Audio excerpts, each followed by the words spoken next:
Si vous me connaissez un peu, vous savez que je suis violoniste et que j'ai créé cette chaîne YouTube ainsi que mes lettres du mercredi pour aider les violonistes à progresser plus vite, quel que soit leur âge et quel que soit leur niveau. Mais peut-être ignorez-vous que je suis également compositeur. Je compose depuis mon enfance avant même de savoir lire la musique, donc j'ai inventé mes propres signes que moi seul pouvais relire, ça évite ainsi qu'on me vole mon travail. Non, je plaisante. Mais rassurez-vous, depuis j'ai appris à lire la musique et à l'écrire lors de mes études au conservatoire à Paris et à New York. La composition a toujours été pour moi une façon d'exprimer des choses que je ne pouvais pas exprimer avec des mots. Des ambiances, des couleurs, des histoires, tout un univers. Certaines de mes compositions m'ont pris des mois à réaliser. J'ai mis 1 an à composer ma trilogie pour quatuor à cordes sur le thème des insectes, et 6 mois à composer ma symphonie sur le thème de l'océan, que j'espère bientôt enregistrer dès que j'aurai trouvé un orchestre. Dans cette vidéo, je vais vous jouer le premier mouvement de ma suite pour violon, qui est très pratique car il n'y a pas besoin de recruter d'autres musiciens. Et même si cette suite est relativement courte, seulement 10 minutes, comme d'habitude le plus long n'a pas été la composition mais la relecture qui m'a pris des semaines, pour vérifier et rectifier la multitude de détails à aborder. Avec toujours cette même interrogation, qu'est-ce que je peux retirer de superflu pour ne garder que l'essentiel? Et c'est de loin ce qu'il y a de plus difficile et de plus long. Et dans ce mouvement, vous entendrez une perpétuelle transformation, avec des changements de tonalité fréquents à l'image d'une métamorphose qui opère progressivement. C'est un tempo allegro, en double croche et sans interruption. Donc l'un des défis à relever, c'est de ne pas s'arrêter. Et j'espère que cela va vous inspirer à la jouer. Bonne écoute. Donc c'est divisé en 4 mesures.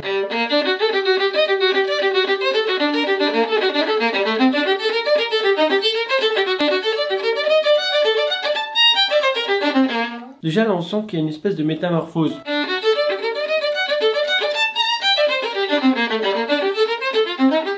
Sans arrêt, on a l'impression que ça se transforme plus ou moins radicalement. Pour l'instant c'est pas très choquant, mais par la suite ça le sera beaucoup plus. Donc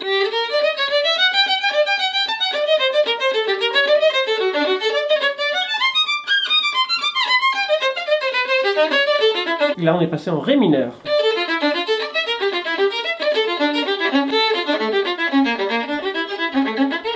Il y a quand même pas mal de démanchés, il faut le travailler, hein. Et là j'ai voulu faire une espèce de montée chromatique.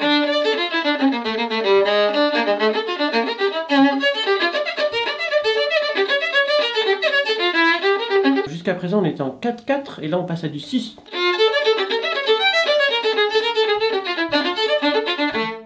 Et là on retourne sur nos pattes. La modulation est d'autant plus fréquente.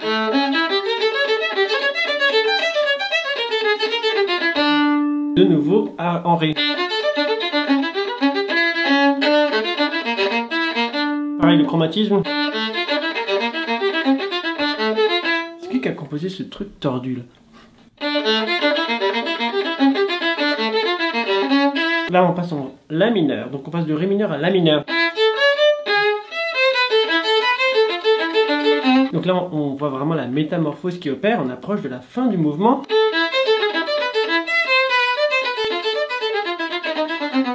Et pareil on retombe de nouveau sur nos pattes, sauf que là on n'est plus en ré mineur mais en la mineur. Toujours cette progression, cette évolution, cette montée chromatique.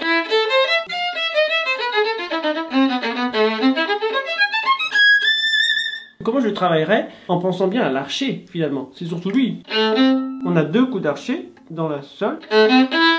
2, 2, 2, 2. Si on fait l'archet seul, ça nous aide. Après on peut faire un 4e doigt plutôt qu'un 3. Bon, il y a plein de petits détails, il faut vraiment le travailler, mais vous voyez un petit peu l'idée. Et après, il faut jouer clairement. Si je le travaille, je vais le faire lentement. Très lentement. Et surtout, je vais laisser placer mes doigts. Le 1 n'a pas bougé. Clairement, il y a beaucoup d'endroits où on peut laisser poser les doigts.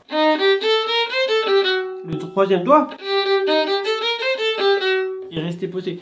Je me note parfois de vraiment des petites barres pour montrer où est-ce que le doigt peut rester posé. Par exemple ici. Le premier doigt n'a pas bougé. Donc ça aide quand on joue vite.